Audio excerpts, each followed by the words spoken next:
सुतले गौरा दे। कहना है शिवरात्रि लिख रहा गया है और मैं चाहूंगी कि मैया रानी गौरा के एक भजन हो जाए और साथ ही शादी का भी ये गाना है, तो ये गाना ही होगा तो बहुत अच्छा लगेगा। मैं चाहूंगी 2-4 लाइन ये भी गाना हो जाए और कहेंगे बड़ा ही सुंदर स्वभाव में कि पुराना पात पारा सुतले गौरा दे, सपना देखलिया जगूत है, आहे सपना देखलिया जगूत है। कि पुराना पात पारा सुतले गौरा दे, पुराना पात पारा सुतले गौरा दे, सपना देखलिया जगूत है, आहे सपना देखलिया जगूत है।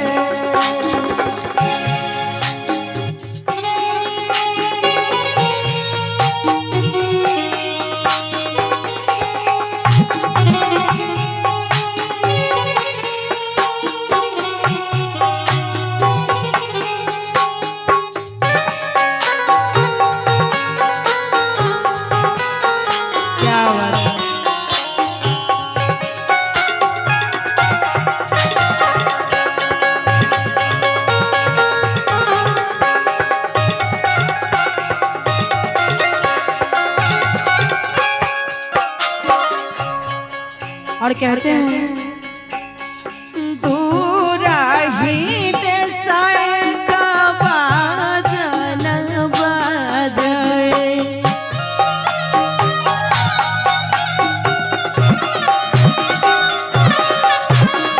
दूरा ही देसाई का बाजन बाजे,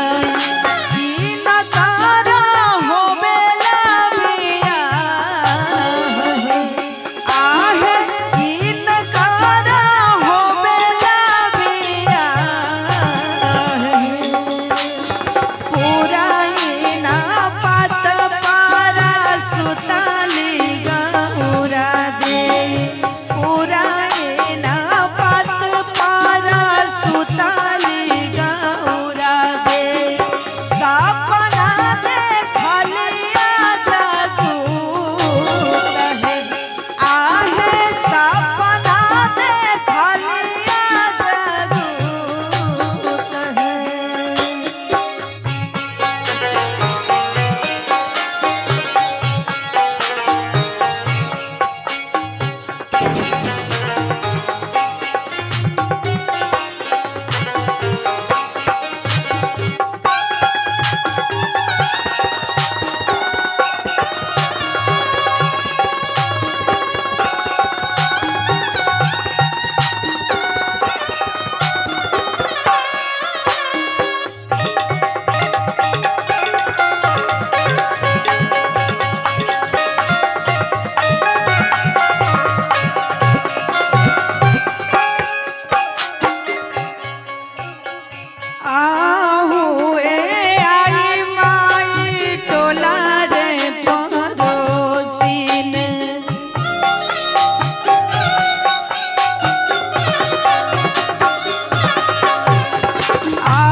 चोरानी से चटनी नाही गौरा बेटी चोरानी से चटनी शिव कैला ना दोसर बिया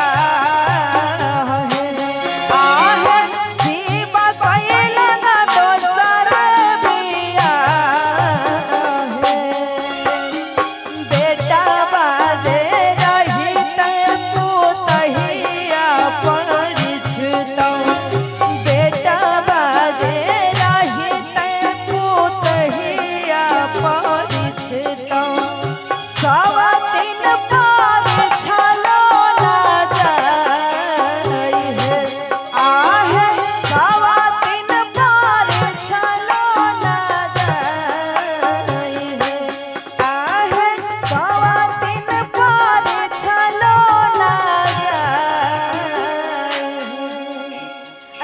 तो जोरदार ताली हो जानी चाहिए।